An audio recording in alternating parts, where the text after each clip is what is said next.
Hello,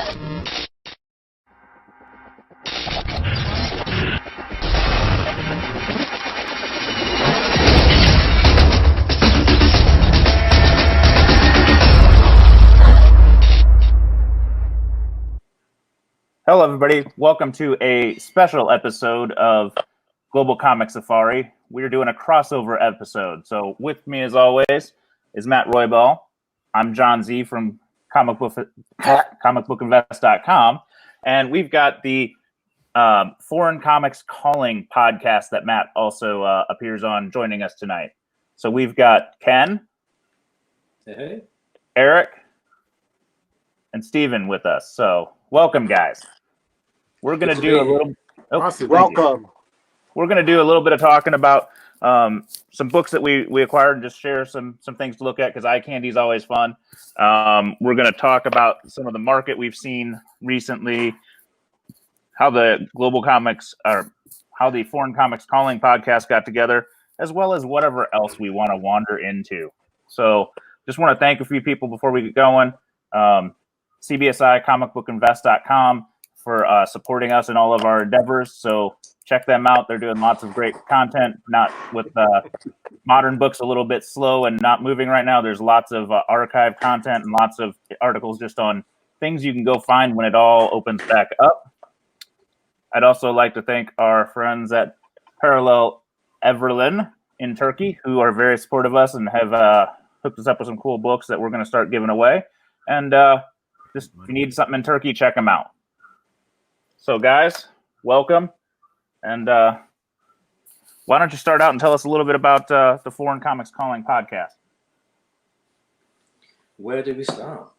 I guess I might as well quickly start with this. I felt that the foreign comics community really needed some sort of audio out there. There's a few YouTube videos and stuff, but needed something to take the dreariness of the day away just orally, 3 areas only. So I recruited the 3 best people that I knew. Well, 2 and Matt. Well, yeah. I wasn't going to push that. But... I kind of just straggled along in there. So it felt bad for me. Why don't you guys tell us a little bit about how your quick how you got into foreign comics, how long you've been in the market, and what you what's your collecting focus? Yeah, I'll start with that. I first got connected through Ken. I discovered his website, and it was a treasure trove of information. You know, I grew up in the 70s, 80s. I collected, predominantly Marvel, and I joined the Foreign Comics Facebook group and the magazine group. Matt quickly reached out to me, and suddenly there was this whole other community, which I thought was exciting. I had collected off and on for most of my adult life, right? Going through phases, bought some graded books, but, and some new books, and I would read here and there, but the childhood, the excitement that you felt as a child was kind of gone. It was more like, to use Matt's phrase, I'm chasing a grade on a slab, right? And that's not fun, right? That's not why I enjoyed comics. So with foreign comics, this whole other world opened up about, what was published where, check out the variations. Holy shit, they did this here and not there. And why is this one run and not that one? And it was this whole other excitement of discovery, right? And, thanks to, more veterans in the community, Ken, Matt, others, these worlds started opening up. And Ken was the one that approached me and said, "Hey, would you be interested in doing a podcast?" And I have no idea why he asked me. I have a music podcast, which I do. So I don't know if that played a role, but I was like, hell yeah, let's do it. And, my focus on that podcast, being a newer collector, is, I kind of learn from these guys. I'm asking questions, right? I'm playing the role of the noob, if you will, right? Which I'm completely happy to play because I'm learning tons of stuff.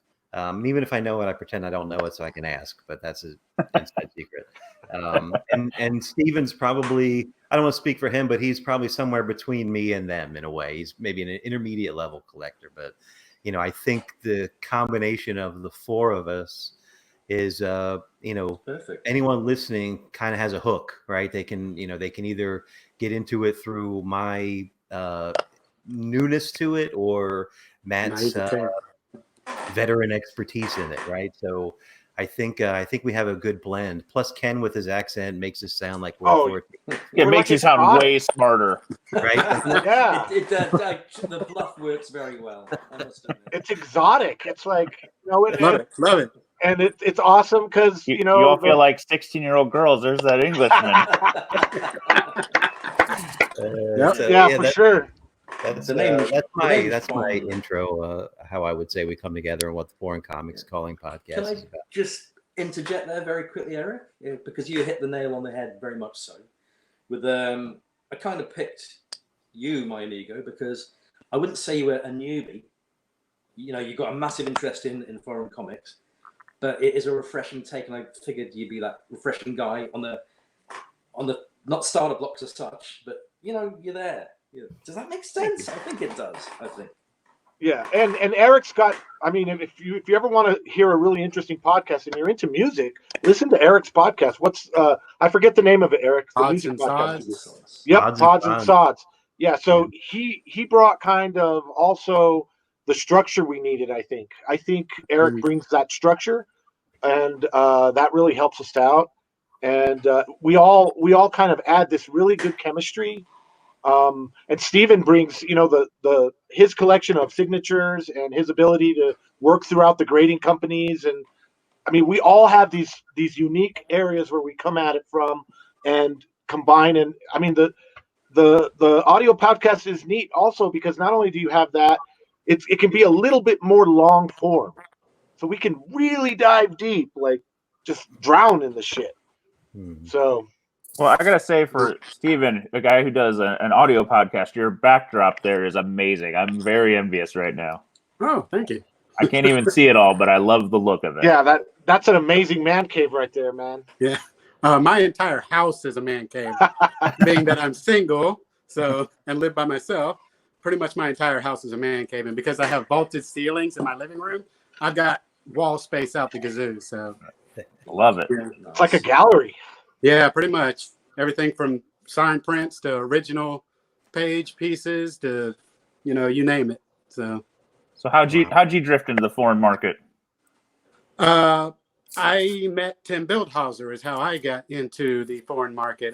When CBCS started, I pretty much had been with CGC for about 10 years at the time. And I just decided to get in with the CBCS guys. And Tim Bildhauser was one of the guys, their foreign comics guy there. And through doing some shows, because I go to tons of shows, I'm one of their approved facilitators and show booth runners. So I go to lots of the shows. So I meet all these artists and writers and celebrities and everybody else. But I got to do a few shows with Tim. And in the process, he started kind of introducing me into these foreign books, which up till then, I'd never really even thought about or considered. Until he started showing me something like, what in the world is that? And then, he would say, oh, it's, the German version of this or the French version of that. And like the kid, yeah, exactly. He was reeling me in the whole time there, because that was right there for me. Yeah, because I was kind of at a point where, like Eric says, big in the grading industry, big in grading books, and I was a 9.8 junkie. Oh yeah, I was a 9.8 junkie. If it got 9.6, I was pissed. So I was chasing grades, just like Eric said, and that's fine if that's the way you want to collect. And I collect that. I still collect that way for the most part, and that's fine. There's nothing wrong with that. But then when I started getting introduced into foreign comics, and I'd go to Tim and say, "Oh, look at this." He'd go, "Yeah, that's a great book. That's a great book." And I'm like, "Yeah, but look at the condition, blah blah blah blah blah." And he would go, "Dude, it doesn't matter. Get the dang book." Because in the foreign market, it's a whole different animal. Yes, you can find really nice copies out there. They do exist. But generally speaking, when you're looking for the foreign books, you just can't. You can't. Yeah. Condition has to be the next rung down. It's more important about having a copy of the book than you can work on condition later if you want for a better copy. But just get a copy of the book. So that kind of had to change my whole thinking there, you know. So he finally started ingraining into me that whole concept of don't worry about condition, just get the book. Just get the book. And then in my case, because I'm big on signatures, you get them signed and you're really golden regardless of the condition, because most of that kind of stuff, most of the foreign books out there, there's not that many people out there trying to actively get signatures on them, get them graded and all that. That's a very small portion of the foreign grading hobby right now, which is my primary focus for me personally. So yeah, that's kind of how I got through Tim and CBCS. That's pretty much what dragged me into it. And then of course, when I joined the foreign comics Facebook groups and all that, that's where I met Matt and Ken and Eric and some of these other guys and everything. And then when I got asked to do the podcast, or they were kind of throwing it out there, hey, any of you guys interested in doing a podcast? I'm like, just get me on there. I'm glad to. Yeah. Yeah. You see, the insider. That's why I wanted Stephen. Yeah. Thanks. And you know, I'll add a little bit on that. Everyone's heard my frickin' origin story. I'm not even going to go into it. But Ken and I go way, way back to the beginnings, to the origins. But we had always talked about doing an audio podcast, but for whatever reason, we had pretty much done everything else, right, Ken? Yeah, we had done we tried to make a foreign database. We had done a website and a forum. We'd done it all except an actual audio podcast and a YouTube show. Those were the two things that we hadn't really tried. So when Ken brought that up to me, I was like, yeah, let's do it. Like, I mean, there's a need. There's definitely people that are going to be out there wanting to listen to all this stuff. And I love social media. I love it for what it is, but I don't know about you guys, but I hate typing long stuff. I would rather just talk about it as if we were hanging out, drinking a beer or something. And that's what I really like about the long form audio podcast. It's a little later for Ken. Yeah, it is. That's my excuse. Yeah, I'm still drunk from last night, so you know. Yeah. I think the podcast was a niche. I guess I'm the only one not partaking today. There's a virtual clink of the glass, Eric. Clink. No, we definitely needed to do that podcast, and obviously, like Matt was saying, we go back a long time. I think it's all kind of blurred in the past now, isn't it, Matt? Yeah, I mean, we've done a lot. We've done a lot. You know, Ken's been around since we started the magazine. You know, and I've watched a couple of YouTube shows talking about foreigns lately, and so it's starting to get on the front of kind of mainstream comic awareness. And people have said, well, I've heard different commentators talk about when they thought it started to get popular 3 years ago. It was around 10 years ago, but it wasn't popular. It was around this many years ago. What everyone doesn't understand is that for a while there, a decade ago, there was this hardcore group of collectors behind the scenes at the CGC boards. It was popular, but it was popular for like this subculture that was hidden. It was like under the surface of mainstream comic collecting. And it was really neat how all those people kind of found each other. They just somehow found us. There was a very popular, famous thread at the CGC boards called Comic Book Collecting with a Foreign Variant Focus. Of course, we don't use variant anymore. But yeah, that's really where a lot of this stuff started, was behind the scenes at the CGC boards. And it might not have been popular mainstream but the amount of work and effort that I'd say, how many hardcores would you say there were, Ken? Maybe about 35, 40? At the moment, yeah. I mean, when we first started. It was about maybe 35 or 40 super hardcore guys that were all connected through there. And we were just catching out of the world, trying to find any information we could. And then we started producing the magazine. And then through the magazine, because the magazine had its own website for a while. And through the magazine, we started getting people. And so When it was actually popular is a hard question for me because I don't know. I think it was more popular than people realize. It was just kind of hidden. Would that be accurate, Ken? I think so, yeah, Matt. Yeah. A lot of people still don't realize that we actually had a physical magazine. Yeah. I tell people that now, and they're like, "What?" What? I go, "Yeah, we had FCC magazine," and I send them PDFs, and they're like, "Holy shit, you guys did!" And it was way back when. All right. So we wanted to maybe share some books just to show some eye candy for the audience because that's what they really like versus our ugly mugs. So and you guys don't get a chance to on the video format. So who wants to start? Yeah. How about Ken? Yeah, we'll go around.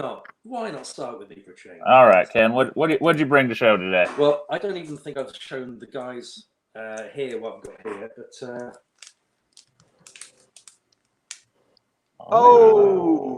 Nice. oh yeah. So what issue is that of Mystic? That is Mystic number 40, which is Tales to Astonish number 13, basically. That is vibrant. Yeah, that's about That's it's lovely. beautiful. Thank you. See, I mean, my main thing is Captain America, of course, but I do like to play around in the sandbox. Well, I mean, you find something cool, you just kind of got to buy it. Yeah, and I got this for a steal. Well, honestly. and who knows? Maybe somebody else really wants it, and they got a cap you need, and someday that becomes a deal. Yeah, it's going to have to be for me to sell that. It's going to have to be like some sort of golden age cap, I think. Yeah. It's got to be. You know. So I since we're focused on it, I really enjoy your setup. You showcased it the other day on Facebook, I believe, and I was like, "Geez, that's awesome." Oh, thank you. And I'm envious, so I'm maybe gonna maybe steal some of that idea. Well, IKEA is your friend. Yeah, IKEA's behind me, but I didn't think about the shelves like that. I've never stored the books upright like that. My main plan is my room. It's going to have like a divider. Well, I don't know whether you've heard of Kallax units. They do a big 5x5 shelf, which is basically each cube is like 12 inches. Yeah. So like 5 at the top, 5 by 5, 25 cubes in total.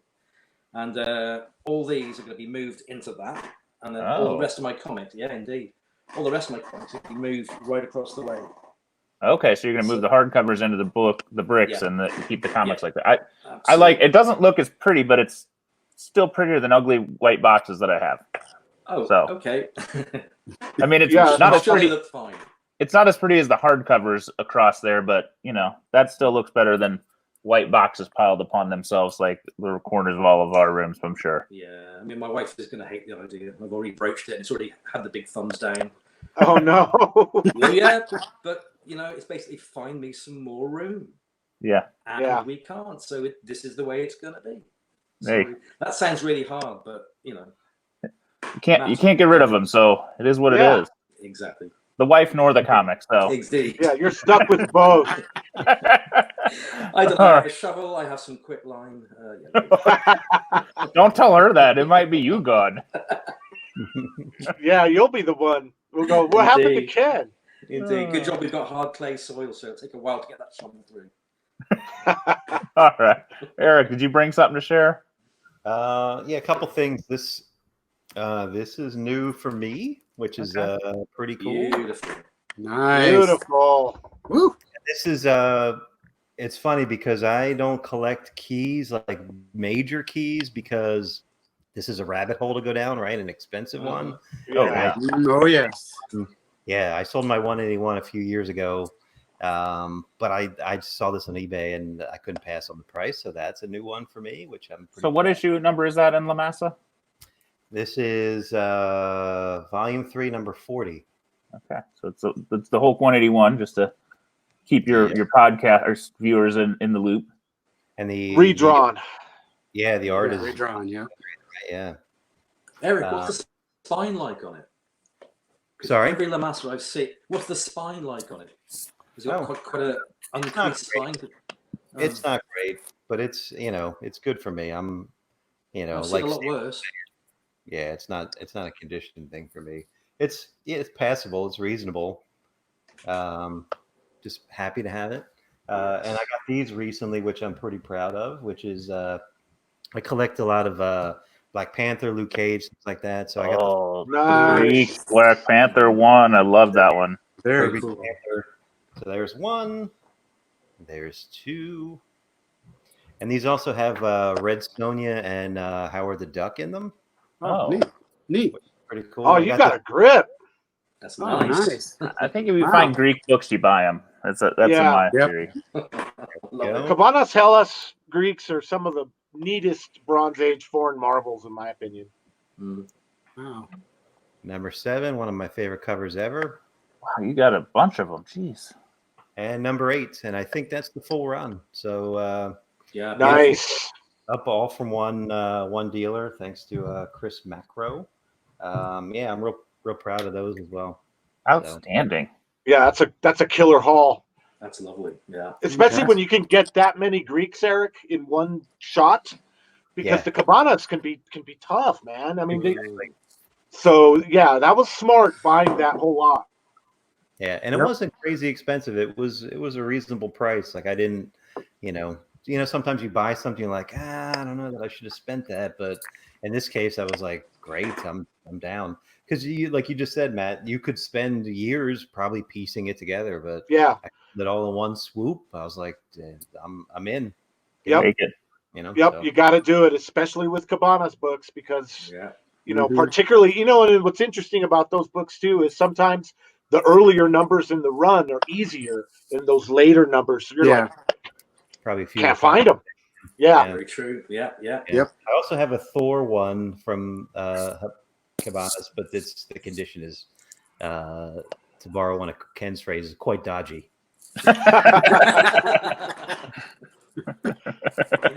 Nice. That's funny. Oh, God. Nice. Cheers, Eric. All right. Steven, Beautiful. did you bring something for us? Yes, actually, a few things. All right, let's see what you got. By the way, we should credit Steven for standing up this whole time. Yeah, I'm All standing right. up. Yeah. Oh shit! Yeah. Yeah, I'm standing up. Getting a little workout with us. Yeah. A guy on Facebook in the group actually had posted some stuff. This was some of the most recent stuff. Actually, the most recent thing I got off eBay, and I'm still waiting for it to show up. Those are the funnest. But the most recent things I've gotten in, believe it or not, also fall into the Greek category. In Eintet Man, I got this, which is of course Web of Spider-Man Annual number 2 or number 1. Number 1, yeah, number 1, which is cool. Charles Vest cover, and the part of the Craven's Last Hunt run. Love that. Beautiful. Yeah. Craven's Last Hunt run, which is very cool. I love this cover. These two actually I picked up as a group, which I only got really as a secondary thought. The main reason I was after this group was a particular book that I've been after for a few years, actually, and just hadn't found a copy. The only thing I had managed to find, because one of the things I collect is Marvel 25th Anniversary border covers from November of '86. I love all of those, and I've got tons of them signed and graded and everything. But now I'm like really digging into the foreign side of them. Oh, no. And for a few years now, I've had this Greek Tomos, which is sort of like their trade paperback, which just happened to have in it, open it up to here, number 452, which has the Marvel 25th cover and the story for it in the Tomos. But what I had been looking for the last few years was an actual copy of the book itself, not like the trade paperback, but the book itself. And that's what was in this group. Nice. Was an actual copy of the book itself, number 452. So beautiful. I've been looking for one of these for a few years, and it just happened to show up in a massive thing this guy posted in Greece that had like a whole bunch of books he had spread out. Said, here's all the books I've gotten. I'm selling them as a lot. And I basically texted him and said, how about this one? I'll take a few more for you. I'm like, the lot is great, but I'm not really looking for all that other stuff right now. This is the one I'm looking for. And he was gracious enough to break it up a little bit and give me this and those other ones I showed you as part of it, which I did just kind of make it. Those were cool books as well that I really like. And of course, with shipping, it makes it a little better because you're getting at least a few things instead of just one book. Exactly. But yeah, I've been looking for this right here for a few years, and it finally popped up in the Facebook group actually, and I was So able to get a copy of it. How many countries have any of those 25ths that we know of? There's tons of them. I've got Navarro's. I've got Italian. I've got Greek, obviously. French. You know, there's a bunch. Pretty popular then. There's a bunch of them. But the thing is that in America, there's 29 different books. There were 29 different books that had those original covers. If you go to Greek, let's say, if you go to Greece, they didn't do all of them. Just a couple. They may have just done a few. Like I've got one of the other Greek ones I've got is the West Coast Avengers number 14 with Hawkeye. Yeah. Okay. They did that one. They did this one. I know they also did, believe it or not, the He-Man, Masters of the Universe. There's one of those out there. I don't have one of those yet. I'm actually looking for one. I found one on eBay a while back. But, man, I tell you what, when it comes to foreign books, I'm not as big on the condition. The condition isn't as big of a deal. But this one was bad. It was a rag. I'm telling you, man. I was looking at pictures of it, and I'm like, man, I want that book, but man, that is a rag. I could clean counters with that thing, and it would still look the same. Oh, man, it was terrible looking. But yeah, there's a number of different countries that do those, but each country didn't necessarily do all of them. So it's a matter of digging. This is one of the things where I'm still finding out. Yeah, I was going to say. I'm still finding out. Someone will post something like, oh, I didn't know Italians did that particular copy, or I didn't know that the Germans did this particular copy, because they didn't do all of them, but I don't know which ones they did or didn't do. Yeah, it's more of a stumble into the world. Yeah. It's going to be a long journey, Stephen. You're going to keep running into them. Yeah, I would. Let me just throw it out there on Stephen's behalf. If you see one of those, let him know. Every time I see one, I ping Stephen right away. Like, do you have this one? Definitely. Just in case, If you've got any of those foreign editions that have that Marvel 25th original bordering on it, the one that I just got on eBay recently that I don't actually have in hand yet is one of the German magazines, which there were 8 issues of, and according to Tim, all 8 of them have that border around them, but with different images other than the American versions. Oh. They're that's interesting.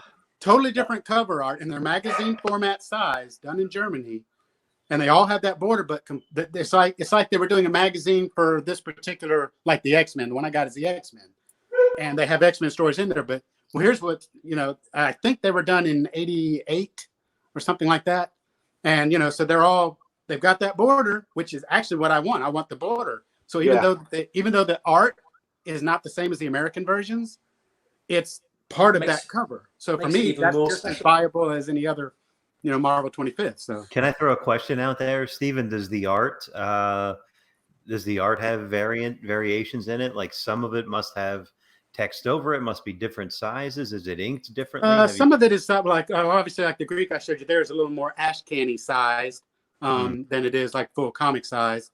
Like the other German one I just got is magazine size, stuff like that. So sometimes you'll see variations in the sizing. Sometimes you'll see variations just like with this one. Instead of the normal titling, it's their titling, and it kind of bars it, which is normal for those actually. But some of them, here, I'll show you another one real quick. Check out does this it one. have on the bottom?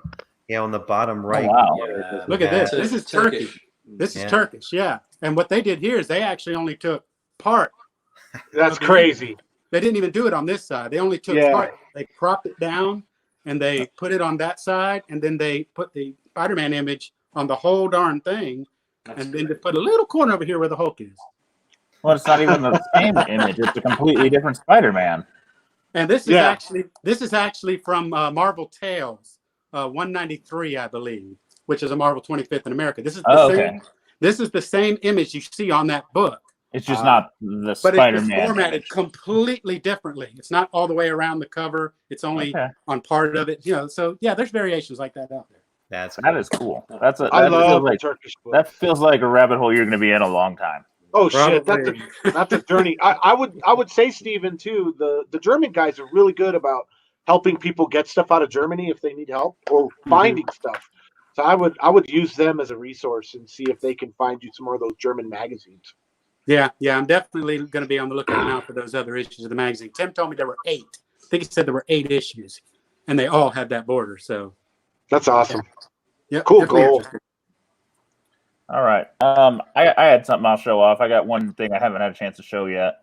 I picked this up on an eBay auction that I felt just went way too cheap, so I picked it up for about $20 shipped, and it's the Spirit. Jeez, this angle's hard. The that's beautiful. Spirit 27, which La Prensa, nice. appears to not be in the traditional American run as a cover. I don't believe so. No. I've been digging around. Let me see if I can share the screen right. I don't know Can we just accent how awesome her waist is? Look at that. It's ridiculous. Oh, yeah. I mean, it's dainty. There we go. No human being that has a no. Very, it struck me because it's the red dress. It's, the damsel in distress. It looks, though, like a... Hold on. It's going to do the weird dive into space thing here.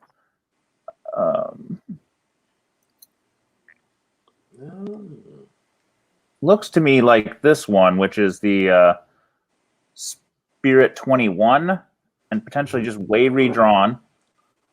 Are you guys seeing the image that I hope you're seeing? Yeah. Okay. And then there was another image that there's a Navarro edition that's also a redraw. That definitely changed the dress color. Yeah, the dress background's different. It's the smoke's different. I mean, it's just the girl is the same. So they use the same outline for the Navarro, but they changed the background. And I thought the Spirit, make sure I get the right image. It almost looks like sort of the same idea in the background. They've got the fight scene going on, but it's a different fight scene. So it's very, they just stole bits and pieces and did something. It was, because this little girl's on there here's got the little waist too, but not quite the same pose. And a different dress. A knife. Yeah, so I don't know. That's the closest thing I could find in the original run. Could just be some interior art, or just could be a complete redraw. But either way, it caught my eye as very, very cool. So love it. And you said you got $20, huh? Yeah, I was like, what? Wow. What is going on? Yeah, wow. $20 for a nice conditioned La Prensa is wonderful. A steal. Oh yeah, absolutely. So, Matt, did you bring anything today, or are you still locked down? I'm locked down, but I ended up. So before the lockdown, I had stuff in the mail, and so some of it made it. So you guys know I'm a set builder, but the horror guys are just slowly breaking my trust. I know that feeling. This is the Satanas #1, and there's no equivalent anywhere else. There's a popular artist in Mexico. His name was, this is his signature. His name was Santillan, and he was a satirist. Now, I've oftentimes said that I thought he was sort of like a Mexican Robert Crumb, kind of talking about life in America but life in Mexico, and using satire to comment on that. But whereas Robert Crumb was underground, more of an underground counterculture guy, I don't know how this guy fit within Mexican culture at the time.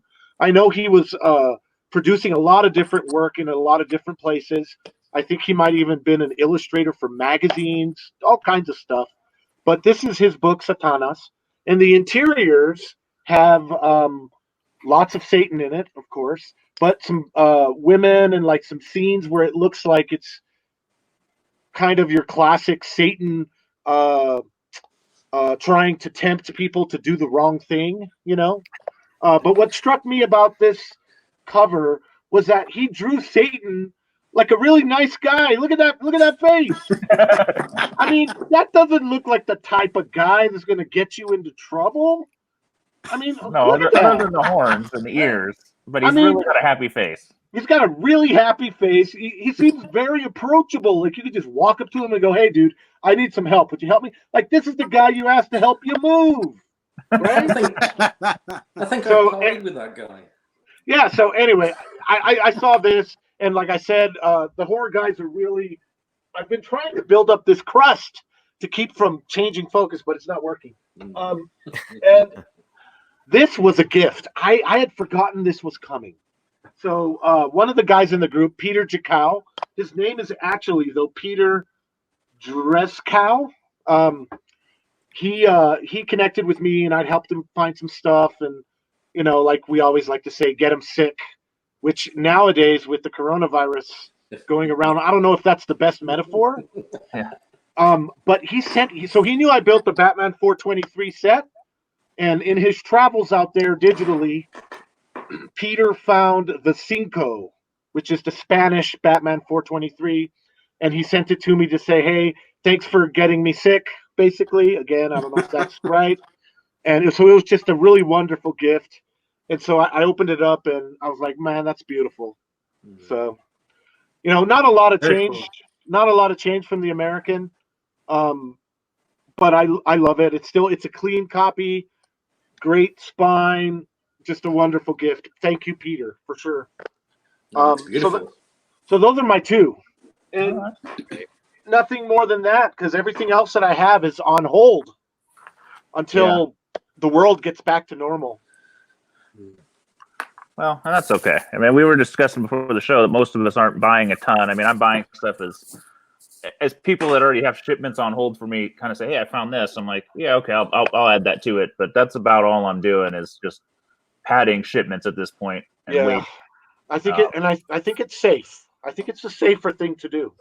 Yeah, because who knows? Even if it goes through the system, it just may be backlogged so much that you're risking it getting lost, damaged, or just delayed.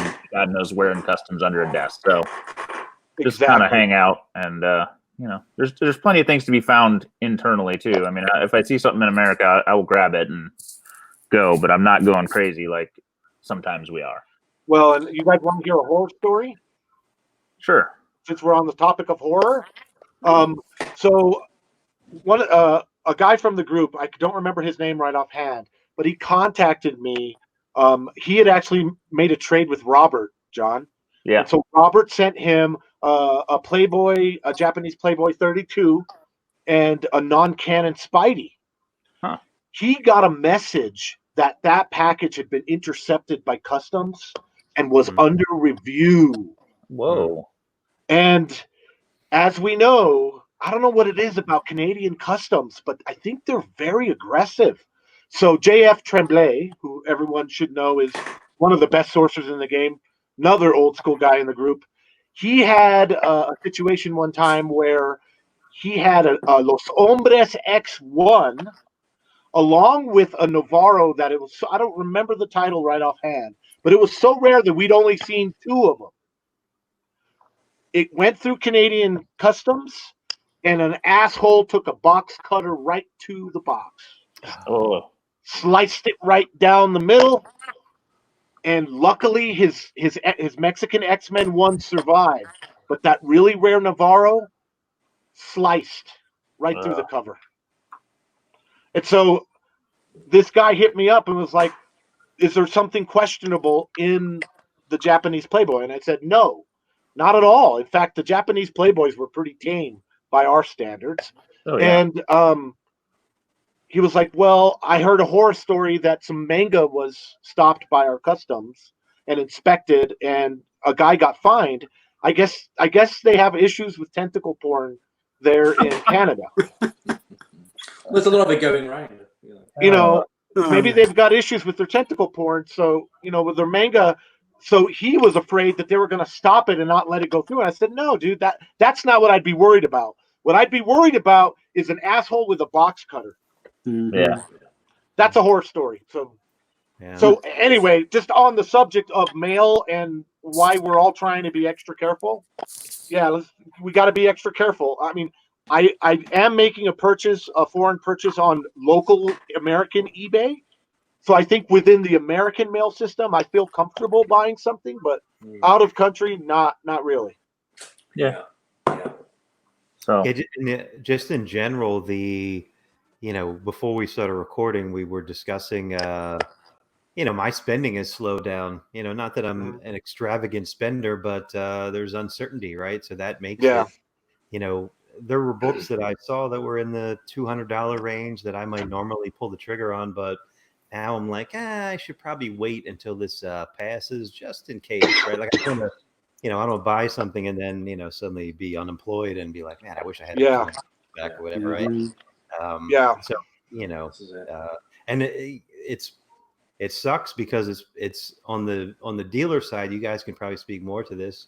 On the dealer side, they're not doing conventions. Shops are closed down, so there's probably more to buy at a time when fewer of us are willing to buy.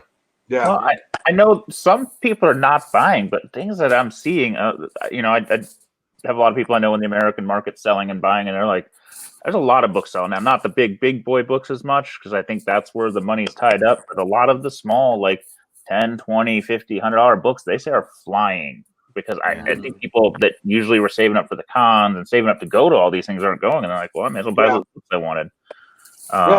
Sitting at home on the computer. Yeah. Oh, I need that.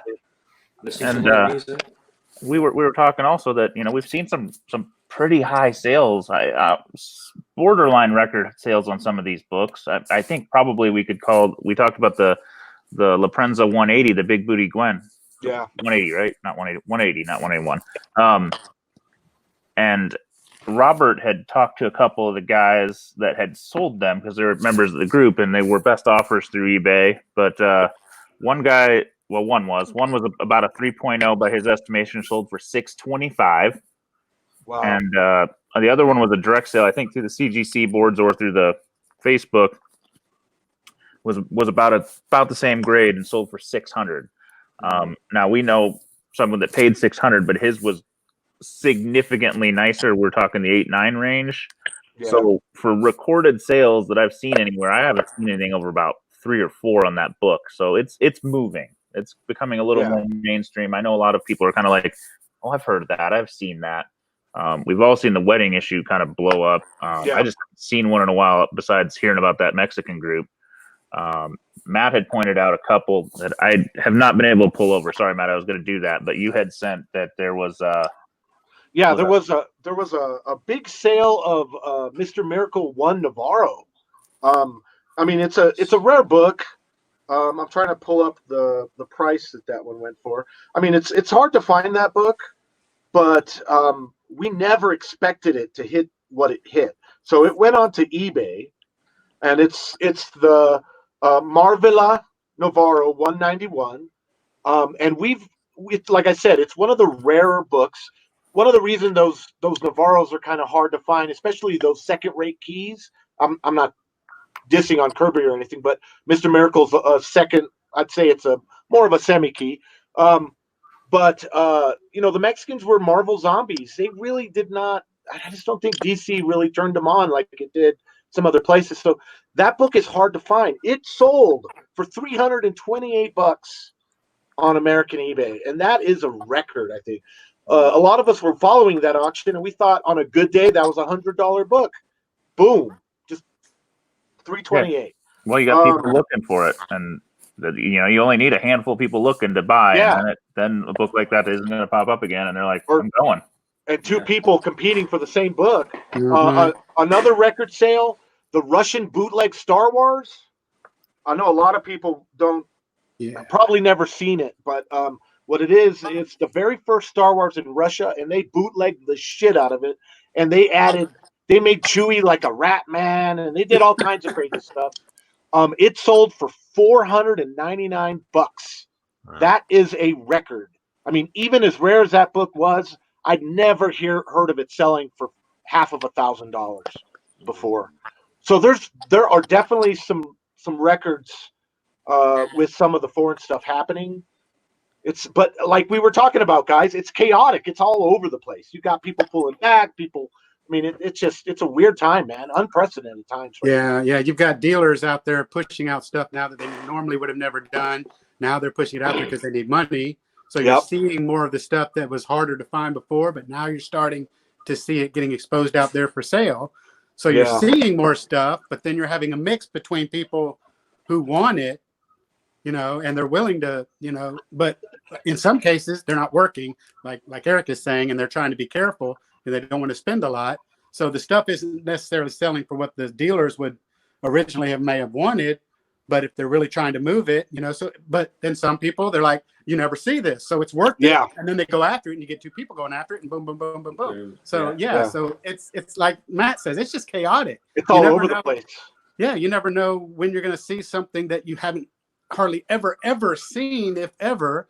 And then you know, you want it, but you don't really want to spend the money. But then you have two people, they've got the money and they want to get it, you know, and then sometimes you can get really good deals, really good deals, because people are willing to sell. They just want to move it because they need money.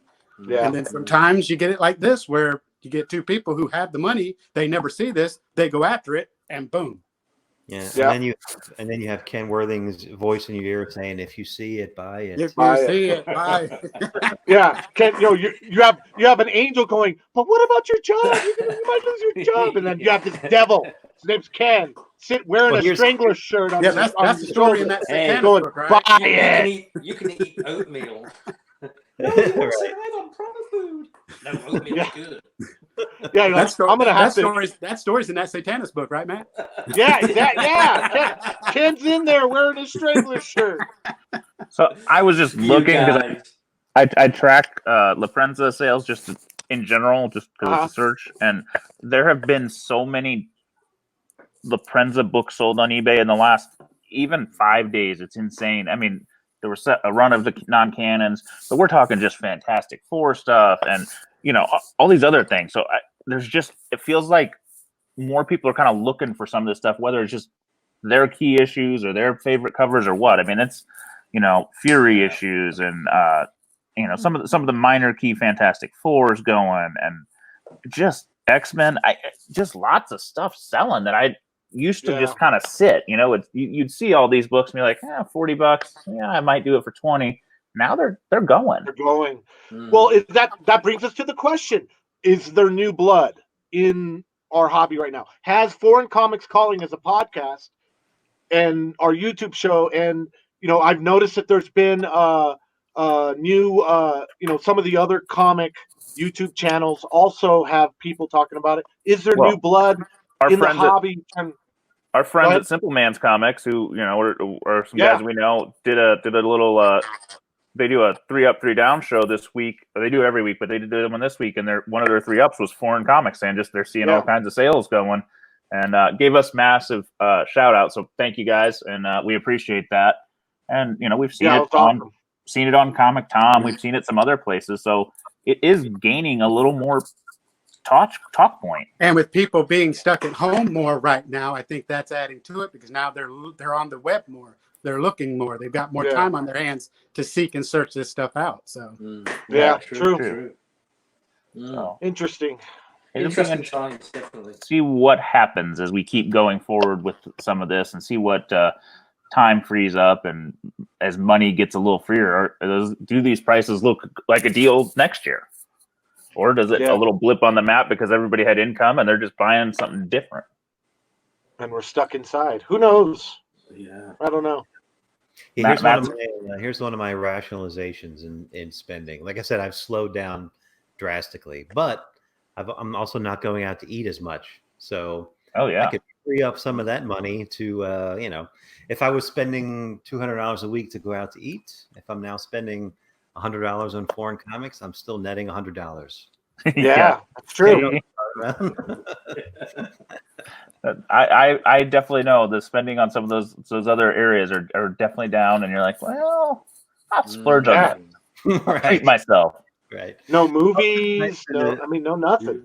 Yeah. Also, it's nice to have something in the mailbox. If you're isolated, you know, especially if you're alone, and you know, you get something in the mail and it's cool, and you get to unwrap it. It's like Christmas morning, right? Yeah, exactly. True. Very true. Yeah. And then you can show it off and chat it with your friends online, and still all be excited. Yeah, you can do what we're doing. Yeah. Oh man, I'm just excited for things that are coming down the pipeline. We will have to kind of like wait for, me especially. Yeah, because I'm not sure whether you know, John. The other three guys know that I'm basically a series collector, not a key collector. I'm like a run collector. So if a publisher puts out 250 issues, I got to get them all. You're a true glutton for punishment. So what is it that you buy besides Captain? Do you have a certain kind of angle that you focus on? That's a really good question. As the other guys know, I'm really getting into the Alan Class comics at the moment. So I'm getting hard into that. But some of those Alan Class stuff, it's an inexpensive way of getting those golden age covers for a relatively cheap price. Relatively, most of them cheap. I'd say about 90% of them cheap. But there's that 10% where you've got to go big to get those issues. And I've got something awaiting just in the corner. It's 4 issues from the Creepy Worlds run. And if I said it was something to do with Fantastic Four, you see, which wouldn't be not my normal thing. Yeah. It's Creepy Worlds, it's Alan Class, I want the lot. Yeah. I'm a greedy so-and-so.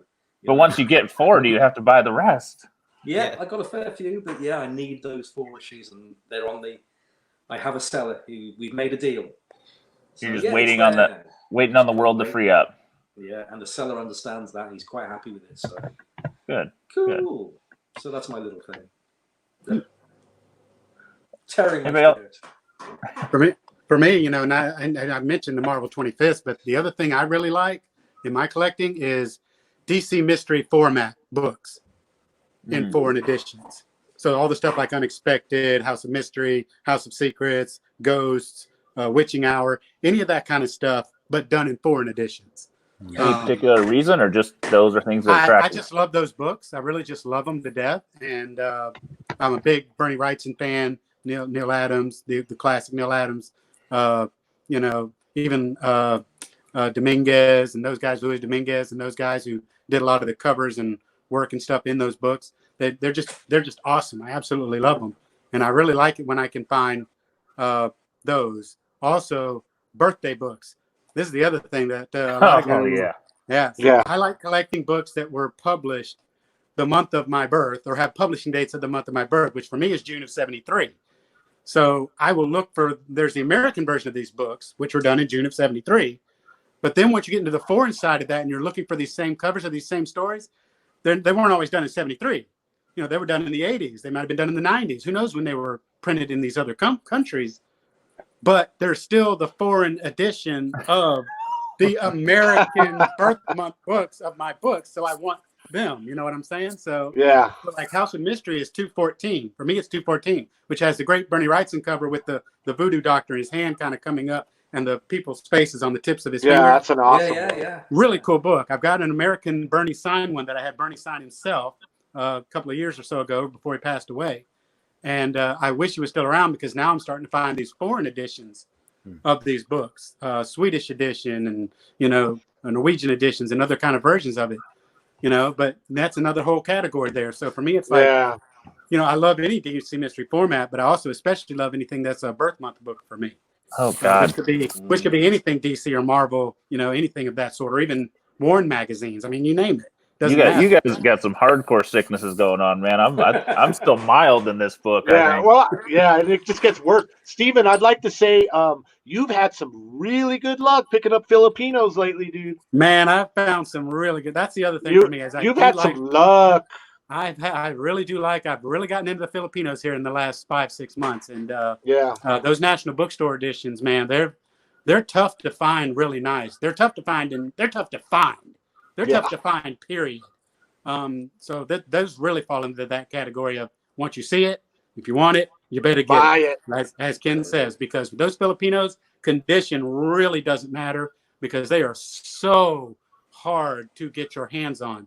But I've been really lucky lately of getting some beautiful looking virgin copies of those where they don't have any virgin, meaning they don't have any stamps. Yeah, they don't have the written stamp on them, any of that kind of stuff. They're just clean. Nothing else stamped on them or anything like that. Those are even harder to come by. And I have found some really beautiful looking copies of those lately. I've been real happy. I've been real jelly watching you build that, dude. I've been seeing it and I've been like, man, Steven, it's like Tim Bildhauser went and just like touched himself and then just rubbed your head. That's cool. You got some kind of lucky bastardism from him, dude. I don't know how you did it. Dude, I'm telling you, this is what's crazy. The other thing we talk about with all this, with the foreign comics, is sourcing and sourcing and sourcing. Some of it is just examining all the different versions of eBay that are out there, German eBay, Australian eBay, you know, Italian eBay, whatever, all these different versions of eBay, where you have to kind of do a lot of Google Translate and stuff to kind of work you through some of that with dealers and stuff, you know. Some of it is just having actual contacts with actual people who live in those countries. you know, Yeah. who can help you to find certain things. But sometimes I do a little bit of that, but I also am really, really deep delving into the eBay side of things. A lot of the stuff I have found has just been on American eBay. Yeah. It's just been on American eBay. And it's just a matter of knowing what it is you're looking for. What is it called? How do you search it? What are the different ways you can put in to the search field to bring up the stuff that otherwise you might not see by just typing Spider-Man, German Spider-Man. You know, you type German Spider-Man, you'll get some stuff, but there's probably a lot more on there that you're not seeing because you're not typing it out D-Spinne, or you're not typing out, you know, a certain, you know, there's different ways people title in their wordings for their descriptions. So you have to kind of try and mess around with a number of different ways of wording and stuff like that to kind of see what you can find. Yeah, especially the Philippine editions. You know, I'm sure there's another a lot of American sellers out there don't know that they're Philippine editions. They just think they're US editions. Right. Yeah, because they look so similar. They almost look exactly the same, other than with some missing information at the top. And they think, well, this might have been a reprint or something like that. No. This was not a reprint. This is a very, very hard to find book, you know? Yeah. Yeah, one of the things that I found successful is, you know, if you, like Steven says, if you are doing a targeted search and you find something, right, even if it's not the book you're looking for, and you can kind of quickly identify, well, this isn't a seller I've seen a million times. I go look, you know, if they have feedback of like 100 or something, I'm like, oh, this is a new seller, and I see what other items they have, and generally you'll find cool stuff. And you know, they might not describe it as a professional dealer would, right? It'll say, you know, a lot of kids comics or something, right? Right. And you know, if you look at the picture, you're like, holy shit, this is that. Wow, you know, and Yeah. you know, they don't necessarily. A lot of times they don't even know what they have. They don't even know what to call it. Yeah, so, but I find from newer sellers, you're more likely to find that, you know. Yeah, that's very true.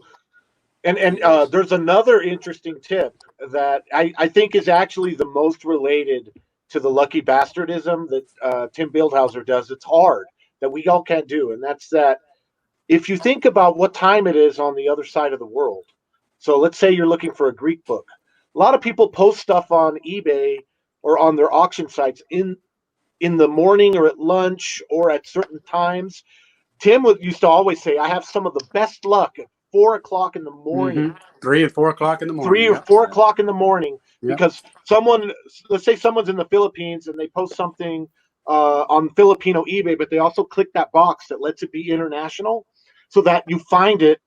You know, you can go into American eBay and look something, it'll say international sellers or whatever. Yeah, 3, 4 o'clock in the morning might be, I don't know, 10 o'clock in the Philippines. So I know that for a big amount of the amazing scores that Tim has found, a lot of times they're at really odd times when no one in America on American eBay is looking for stuff. So you have that first crack, and you're able to go in there and do it. Yep, that is very true. That time of the day, sort of 10 a.m. in the morning, everyone's at work. Nobody's going to be bidding. That's true too. Perfect time. Because that's true. So with someone in Australia or the Philippines, they have an auction on there. Because of the time, the auction won't end at a normal time that we're used to. It's going to end at 3:30 in the morning. Yep. And you got to be a crazy, not normal, to stay up till that time to get it. So looking at you, Steven. So that's that is a big part of it there. These little tips and tricks of how to find that stuff on eBay. Yep. Cool. All right. Well, anybody have anything else they want to cover, or we feel like we're going to wrap it up? No, thanks for having us on, John. This was fun. Absolutely. Fantastic. Awesome. You asked us what we were collecting. What are you collecting? What's on your radar, John? I'm all over the place, man. I got back into comics and then got flipping modern books, and then I got into Golden Age, and Golden Age begat this. And truthfully, what got me is I met Matt at a show where him and Tim were setting up, and then somebody showed me the Crow International set, so I had to get that. And shit! Now I try and divvy my money between independent copper that I love, some Golden Age here and there, and then whatever foreign kind of catches me is sparkly. You know, that spirit, I wasn't looking for it. It just happened to show up in another search. I just kind of grab what pops up and is interesting. I mean, if you, I you do know, that a lot. I do that a lot as well. Yeah. my cues out there in space. Sometimes it's something that Matt saw and is like, "Hey, you might want that." I'm like, "All right." And then they say, "What? Do you want this too?" I'm like, "Okay." And next thing you know, I just got a pile of interesting stuff. That's where I'm at. And sometimes you get it all, and then you work through. Okay, this is what I really want. I definitely went really hard on the non-canons early on, and now I'm kind of. I've lost steam on that run because I think I'm priced out of that market. So I may just sit and call that a done collection for now. Right.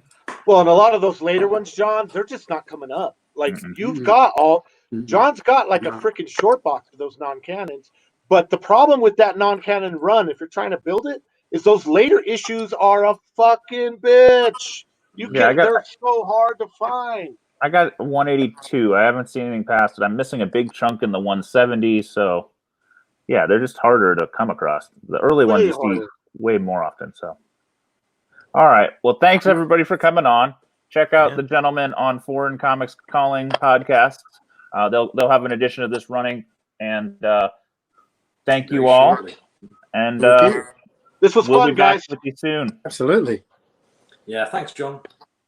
Thank you so much, John.